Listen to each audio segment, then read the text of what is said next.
All right, welcome to our volunteer training section of the training today. The class will be taught by Paul and Joyce Morrill. They have been activists in Rush County for, well, with the Libertarians for 3 years now. 3, yeah.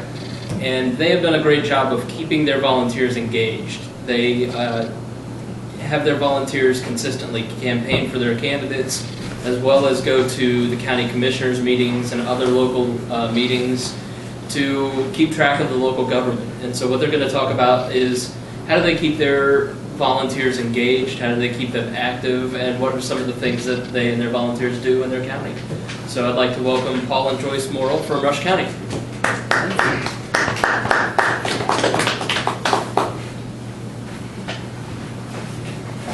Well, good afternoon. Like Chris said, I'm Paul Morrill. This is my wife, Joyce. I'm looking at a big empty sheet of crib notes here. I think what we're going to talk about today is just how we became involved, how we got other people involved, and what ultimately has transpired since then. We were pretty frustrated years ago, and we've been always off the couch, but it seemed like things were going in another direction, and the folks that we talked to didn't really see that there was any issues with anything, so we decided that we were going to take it upon ourselves to make a difference. Becoming a Libertarian certainly made a difference in our lives. It's opened up a lot of avenues for us that we never could have done with another party. The key to activism is just getting off the couch and being involved. We found that it's one thing to stay at home and get mad and frustrated, but it's a little bit more gratifying if you get out and understand what the issues are in your community, take part in county council meetings, county commissioners meetings. We have no less than 2 people, possibly 3 or 4 people at our commissioners meetings every 2 weeks. They've uncovered a lot of stuff. I'm sure everybody understands what the term oligarchy means. Well, Rush County is an oligarchy. It's all one political party, and they've got one common goal in mind now. That's to keep their friends and neighbors in power and try to make the best decisions for the county, which they think are the best, but it's not necessarily what's principled or constitutional.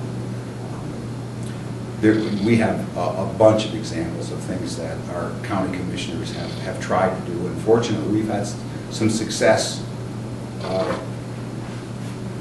with the stopping. For example, about a year ago, they wanted to put floodgates up. They wanted to put floodgates up across several county roads and the highway because people wouldn't read high water mark signs. Well, please don't restrict my access on a public road. I mean, these were permanent gates. They could be open, they could be closed, they could be chained. What's next? If you're driving down State Road 52 or State Road 9 and you've got a 35-mile-an-hour wind, are they going to stop you from going down the road because it's too windy? And in a lot of instances, what they think is the right thing to do is not necessarily the right thing to do. They're trying to protect people the best way they know how, but the best protection they can give these folks is let them have their individual liberty. Have any thoughts? Yeah, I'll add on the gate issue that we had. The activism was as easy as showing up to meetings and speaking up, just talking a little common sense and raising your hand and voicing your opinion as to why a locked gate on your county road made no sense. And after you talk a little while, if you're making enough common sense to everybody, then people start getting it. Even our local sheriff said, this is silly. First thing he would have seen is trucks going straight through those or cutting the locks and trashing his gates. And each gate was going to cost the county $5,000. Just talking common sense, by the end of that issue, they were very frustrated with our speaking up, and I think frustrated with themselves, realizing how silly it was that they wanted to do this, that they asked, what would you put on the signs? Just tell us what you would put on a sign. And I said, well, how about high water? You know, how about it being a sturdy sign? It's that simple. Just, you know, half the battle, if not more than half, is showing up and engaging with your fellow community citizens, your representatives, and speaking out. You'll have to get off the couch and show up. These folks, they're not used to seeing anybody at their meetings. Nobody goes to commissioners' meetings. They set an agenda.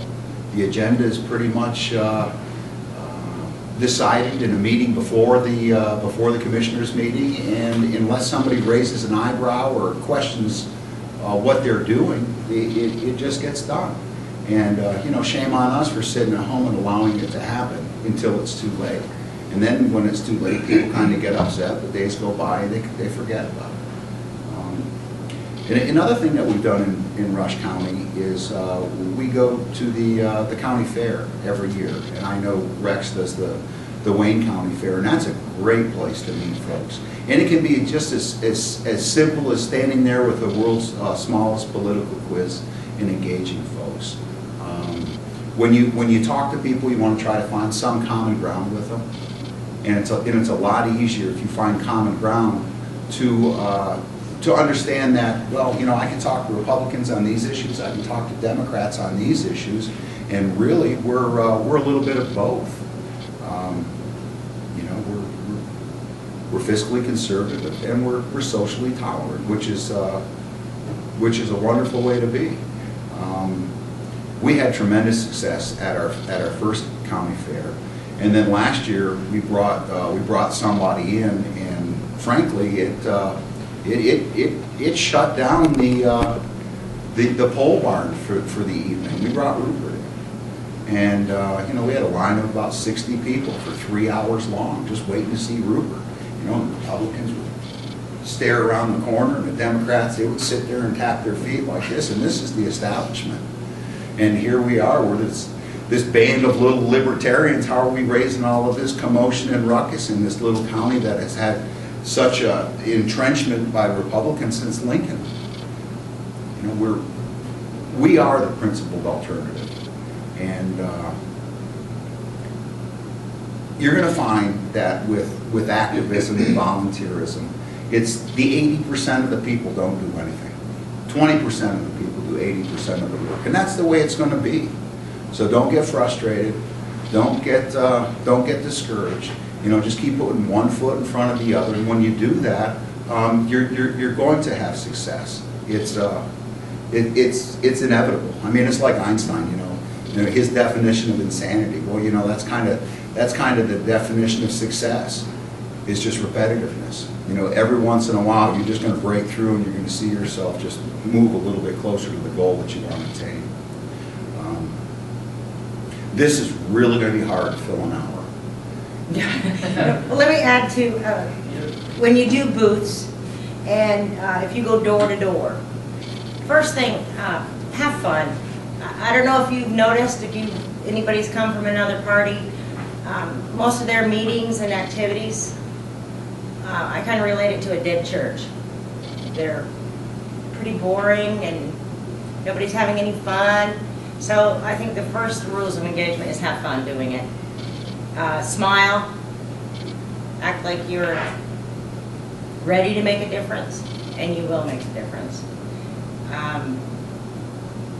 It shouldn't be drudgery.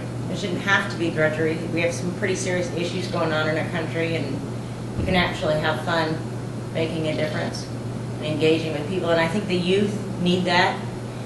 They'll flock more to you than they would someone who's standing around with a dissertation and dogging the other guy, negative campaigning. Alan, please contact Children's at 343. Alan, please contact Children's at 343. Bring kids. Bring little kids. They always put smiles on people's faces. What attracts folks to the Libertarian Party? I mean, you know, if you look at the folks that are coming into the party today, a lot of these folks, they're frustrated. They're frustrated with one party, or they're frustrated with another party, and when they finally understand that libertarianism is the philosophy of freedom, it's true freedom, it's individual liberty, it's your sovereign right as an individual, people start to have, they'll have that veil taken off. And when that happens, the frustration leaves you, and then it's time to have fun.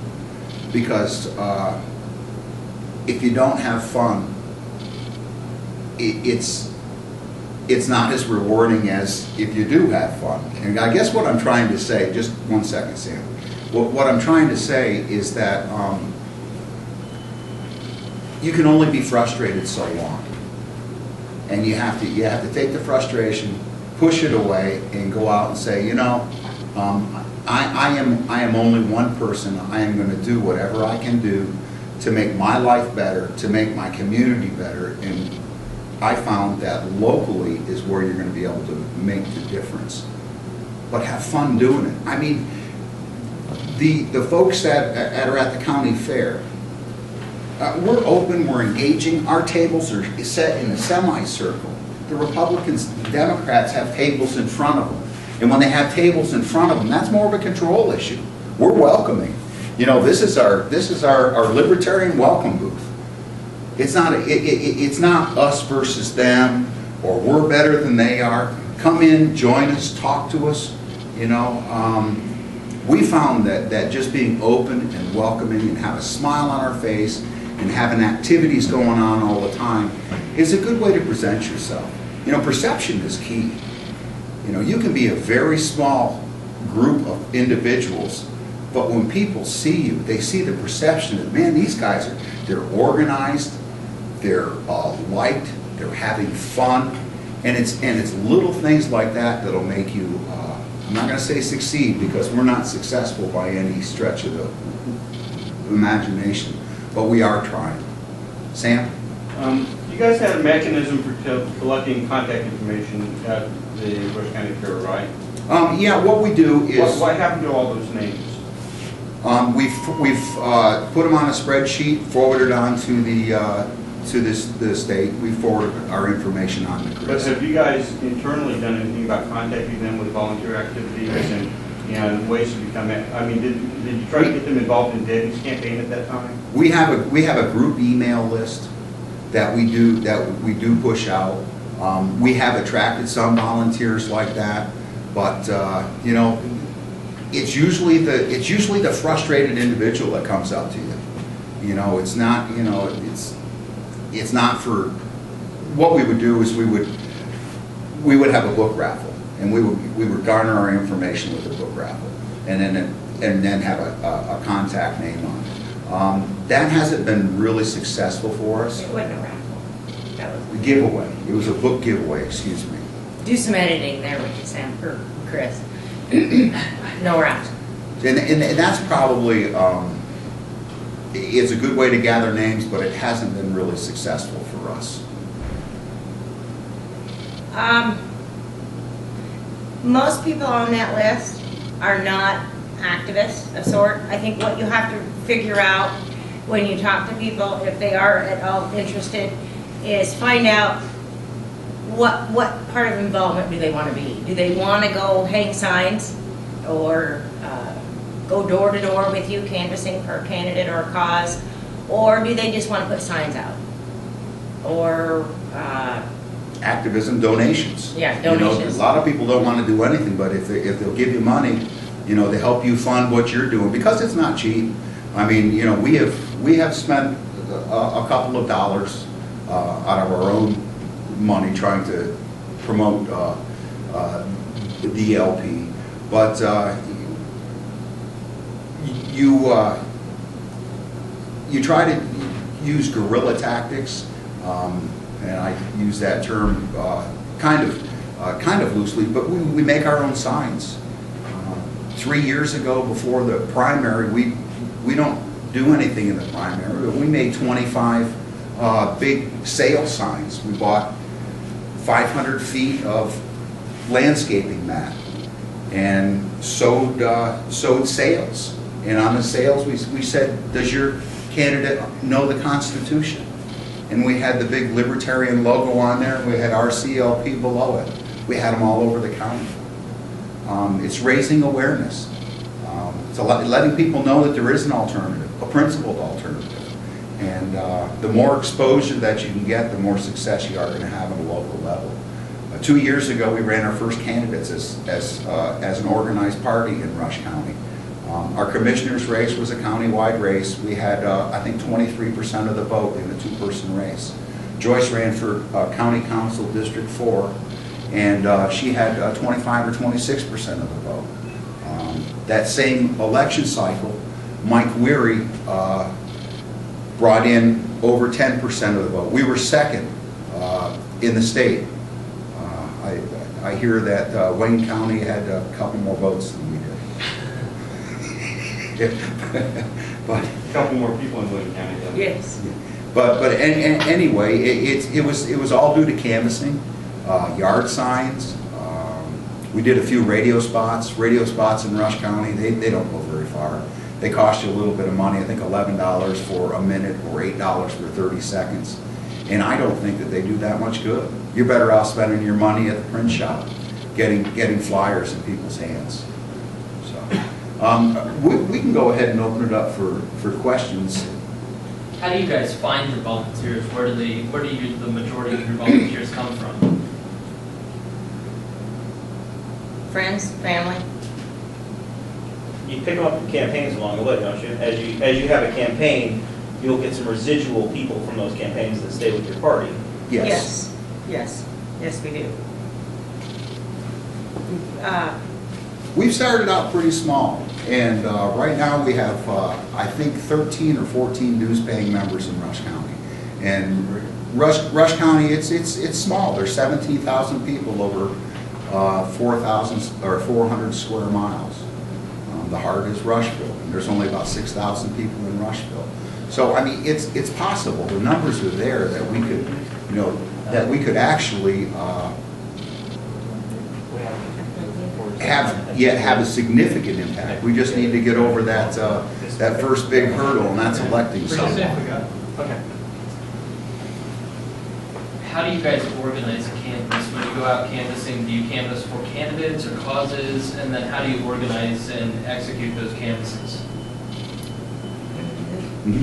We, for candidates, normally, we've done some causes, but candidates, we pick a night, 2 or 3 nights, call all the people we know and can, and organize at least 2 times that we'll be meeting, whether it be on a Saturday or an evening, and get in teams, groups, 5 or more teams. Do at least 2 people if you're going door to door for canvassing. 1 male, 1 female is preferred. Set up times, give them a walking list, and keep that master list, make sure you know where you've been. And people go door to door, knock on every single door. Define walking list. In Rush County, you don't normally just do individual houses, you do streets. So your walking list is Yes. the streets to cover. Yes, we do. We do entire streets. County courthouse is a great place to get a city map, get a county map, and you just start walking the streets, and after you canvass the street, just exit off and go on to the next one. Where do you get the information and the data for those walking lists? Well, we have been provided great information from our executive director.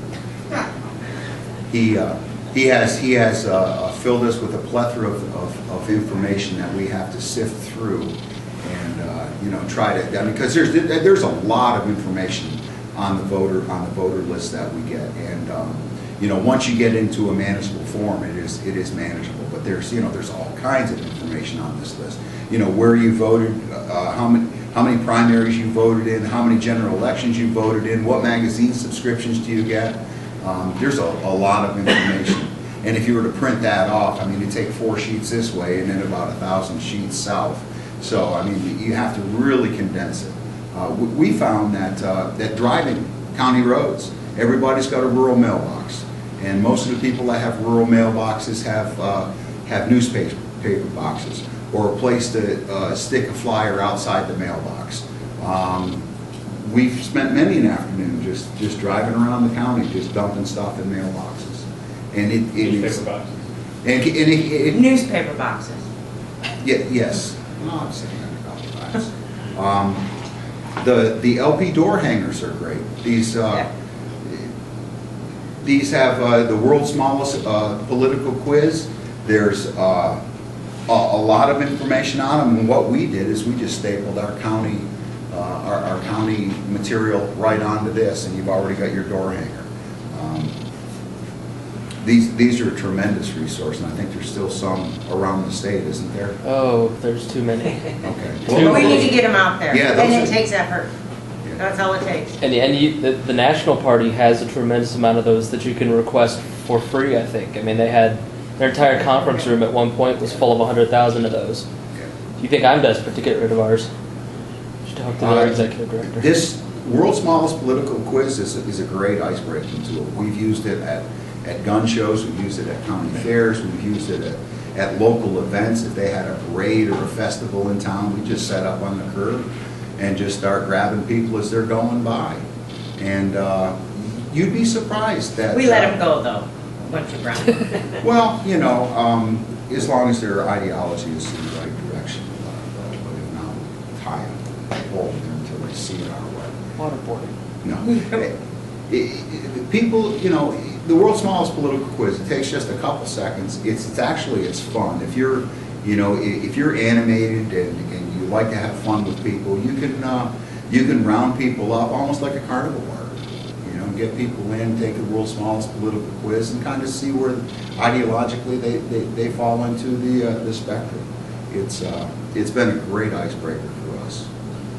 When you do that at a fair, you don't necessarily get people that are going to be active in the party, but what you guys have done is you've created name identification for the party in Rush County that gives you some relatability so that when your candidates stop by later or they see you on the ballot, you're more valid. Right. Correct. You know, when you say that the party, we have 14 active members, and that's the 20%. Those are the people that are going to get out there. They're going to do something. You've got the 80% on the sidelines that they'll probably support you, they'll probably vote for you, but they're not going to do much more than that. You know, maybe you'll be able to get donations out of them, but when you see 6 libertarians there and they're having fun, and you've got 300 people that are going to support them behind the scenes, each election cycle you kind of build momentum, and folks want to understand that well, is this a fly-by-night party? Are they going to be here next election cycle? Well, we're starting to build confidence in the community that we're not going anywhere. You know, we've been fairly successful in the 3 candidates we've run. For the city elections, we had a 3-way race. Debbie O'Neill was our mayoral candidate, and she had 17% of the vote. Debbie was a great candidate. She was very well respected in the community. She sits on some local boards, but there's the third-party stigma that we've got to get over. And the best way that you can do that in a local community is to have somebody that's known in the community and respected, because they look at the individual and not necessarily all the stuff that they've heard previously about what they think that their involvement in that party is. You know, the Libertarian Party has come a long way from the old stereotype of what people think that libertarians are. You know, libertarians are just freedom-loving individuals that want to respect your rights. How do you set up your booths at events? You know, more than just the circle. What materials do you bring? What banners? How does it look? And what tools do you bring to an event to spread your message? Well, we have a trade show backdrop. It's a semicircle backdrop, and it's made of carpet, so Velcro works really well on one side. And on the top we have We have a big LP banner. We like to have balloons. We like to have lights. We like to have it filled with good information.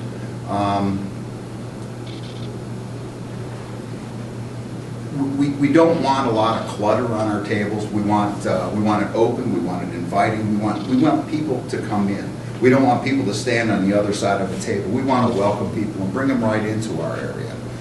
That's to me, I think that's one of the biggest mistakes that people make when they do an event. They put a table between them and the folks that they're trying to engage in. And right from the get-go, it's a very subtle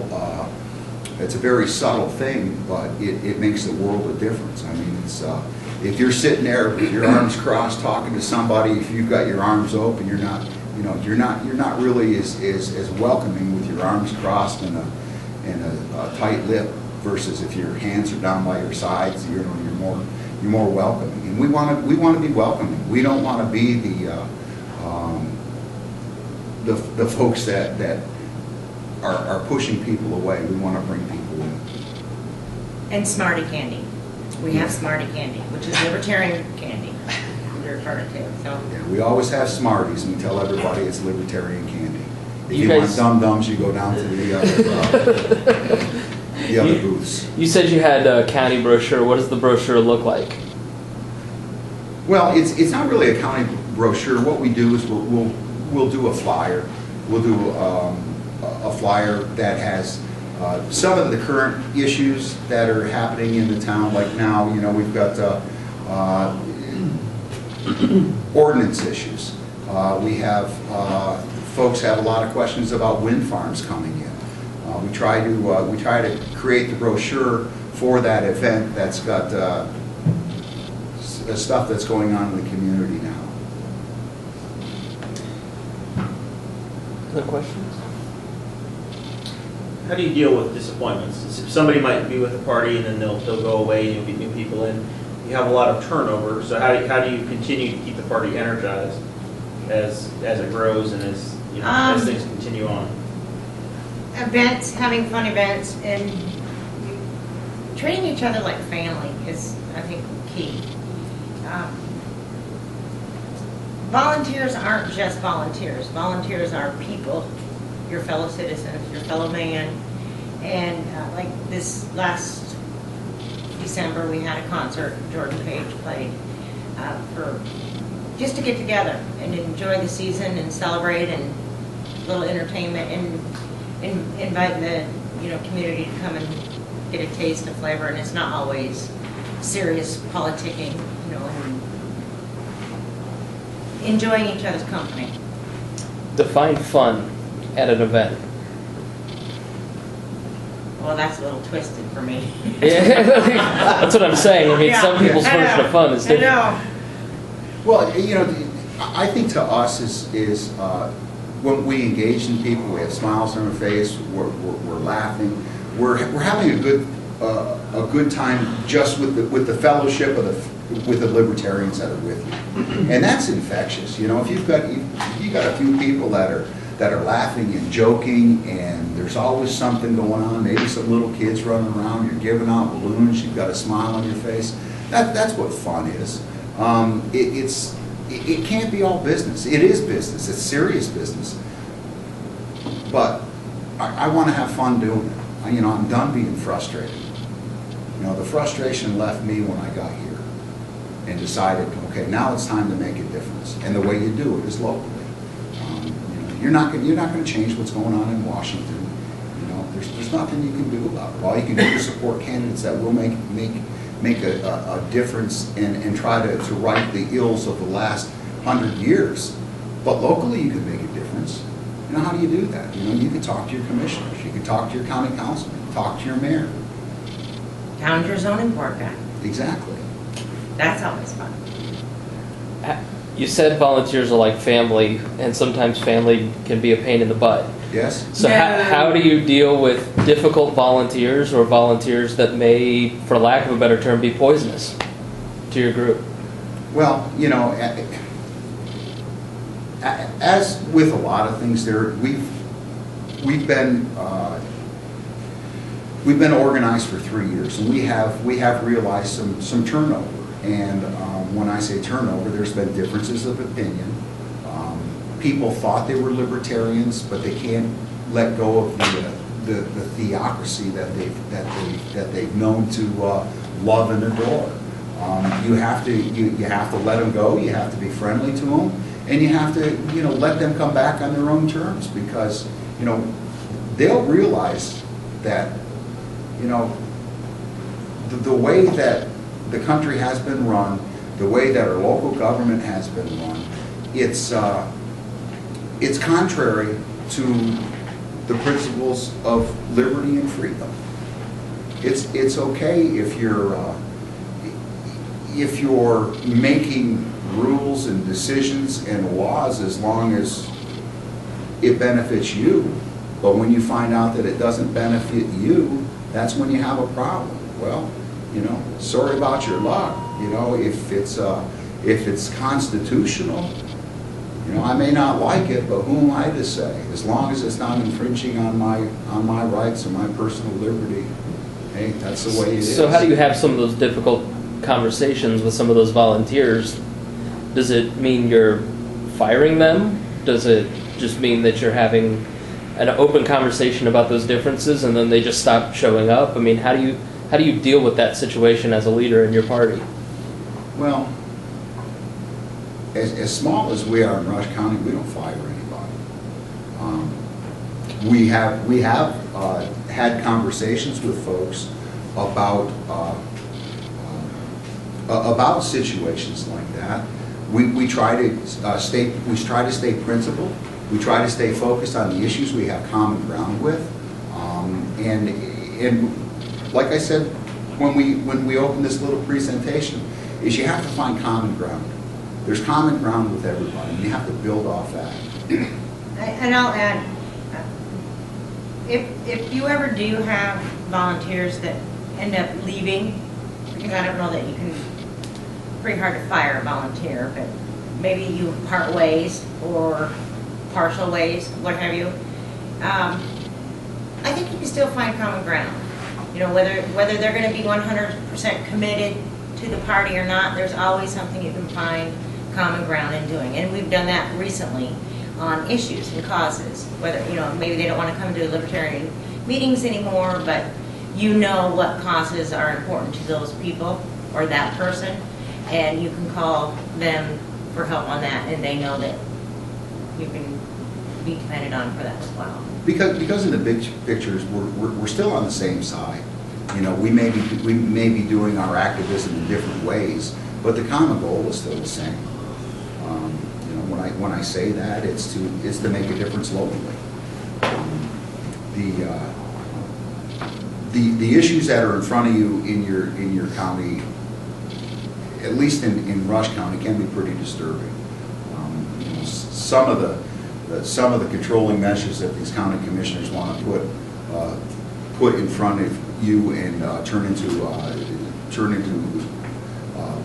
law. It's crazy. It's crazy, and you don't know that unless you go to county council and commissioners meetings. But the biggest thing that you can do to benefit your party locally is just keep trying to engage people, keep trying to attract people. And sometimes it is frustrating, but we're having fun when we're frustrated, right? Sure. We meet monthly, so you stick to a monthly schedule and dependability, and engage everybody at those meetings. It's more of get through your business very quickly, and then talk about maybe some action items you're going to do. With your involvement with Rush County, and you've gotten to know some of the local government officials, how have they responded to you, or how well have you been received by them? Are you having dialogue with them? Are they respectful, or do they dismiss you? I have a good example. There's a county councilman that has been elected twice, and he says, Paul, you seem to be pretty up on all this Constitution stuff. He said, when I read it, I don't quite understand it. This is a county councilman saying this. You know, the Constitution, you know, the U.S. Constitution is pretty short. The Indiana Constitution, it's not as short as the U.S. Constitution, but it's still pretty easy to understand. These folks, they win a popularity contest. They win because they've sat on a couple other boards before. They win because the Republican chairman or the Democrat chairman has not allowed anybody to run against them in a primary. They're usually not freedom-loving individuals. They don't understand that they need to put the Constitution before they make any decision they make. And that's you know, that's kind of sad. But on the other hand, when they think that that I understand the Constitution, that's pretty cool. That they look for me for a principled response and a constitutional response. To answer your question, I think it's friendly basis. I'm trying to think. I don't think I've ever had anyone come up to me in a negative way. They always say hi. They know who we are, and sometimes even ask our opinion on some issues and stances. But I don't think it's negative. At least to our faces, it's pretty positive. In that way, Joyce, until you win your first election. Yeah, is that? It'll change. That's Bill Miller sometime. Yes. Any other questions? It'd be great to get up here speaking. Yes, it would. I think the key to all of this is actually engaging. And I'm a pretty talkative person, mainly on one-on-one basis. You can't be afraid to engage with other people. Like on our way here, we stopped and got ice for the drinks and soda. And it just happened, we parked out in front of the convenience store. Right there to our right, a truck had a Libertarian sticker on it. Not one I recognize, so I'm like, okay, I'll be hawking this vehicle until whoever it is walks out that door, because I don't miss any opportunity to engage if I can. And a young lady came out, and I mentioned her bumper sticker, and she didn't even realize she had it on there. It was her mother's vehicle. She had just gotten it tagged and started driving it. And she is a registered voter, doesn't really know anything about Libertarian Party. And so I always keep some literature handy in my purse, my back pocket, or in my vehicle, or whatever I'm in. And so I hand out State Representative Jeremiah's card to her, and Rex's cards, and one other candidate I won't mention here at this forum. And I pass these out and talk to them for a few minutes, and you're not intimidating. You're just sharing information that she's willing to visit. Off you go. And I'm not afraid to do that wherever I go. I'll probably canvass the library before we leave. Just talk. And it's still amazing that even though the Libertarian Party's had a lot of publicity over the last couple decades compared to a long time ago, there's still a whole lot of people that never heard us, even to this day. I did run into, I went to a small town in Rush County, went to the store, and he saw my bumper sticker and said, "So you're from the Liberal Party?" And it just floors me that that's the only word they see, and there's no L in it, So you have to explain to them what we are and who we are. And they're willing to listen, but I think a lot of times, and maybe it's an older generation that thinks it says liberal, that's all they see. So it's education along the way. I think more people are being made aware all the time that the two parties are more like one party, and that we do have a principled alternative to get us out of this mess we're in. And it is with the libertarian philosophy and the Libertarian Party. I firmly believe that this is what our founders envisioned for this experiment of ours. And with the Libertarian Party getting stronger and garnering more support all the time, we're going to break through. And it's nobody wants to wager on what they think is a loser. And I don't mean that the Libertarian Party is a loser, but until you can make yourself win, until you can get out and get 30 or 40% of the vote, people, they will compromise and vote for the lesser of two evils just because they don't want to waste the vote. When people, you know, when I hear that, it just deplores me when people say, I don't want to waste my vote. Well, if you vote for the other major party, that's a wasted vote. You're compromising what you really believe. Who wants to do that? You know, people have compromised their beliefs for a long time, and I think that that's got us where we are today. So I don't think that voting Libertarian is a wasted vote. I don't think it's compromising a vote. I think it's the only way to vote principle. Going back to your discussion about your outreach booths and when you talk to somebody, what are the easiest issues to talk to somebody about libertarianism? Hog prices. No. Hog prices. Orange County. I try not to bring up the issue. It's whatever issue they want to talk about, and then we can go from there. I've made that mistake before, you know. You get so excited, you spew out every single one of your issues, and you find them on the corner of the floor never wanting to come back. That's not the way to do it. Curling up in balls. Letting them talk, you know. If they've come to your booth, they're concerned about something, so be patient and wait for them to speak up. The world's smallest political quiz, that's good. It brings out some issues that you can talk about. But if it's local issues, let them talk on them. So you listen to what they're talking about and you try to apply libertarian principles to that. Exactly. Yeah, as Joyce said, you know, listening is key.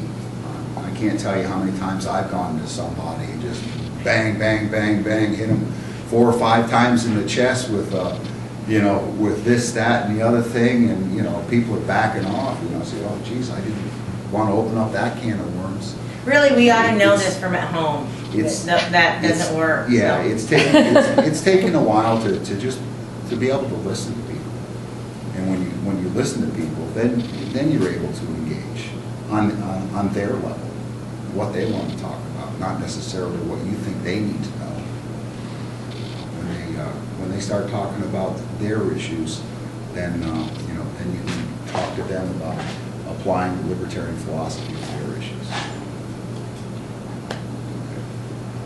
Okay, so first thing is engage with people. Actually get off the couch and go out and start doing things in the public.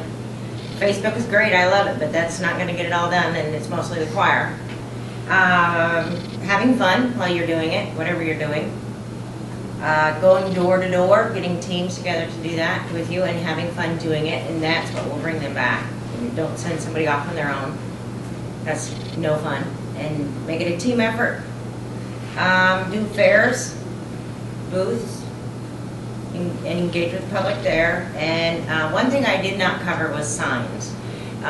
It's what I call a little bit of civil disobedience.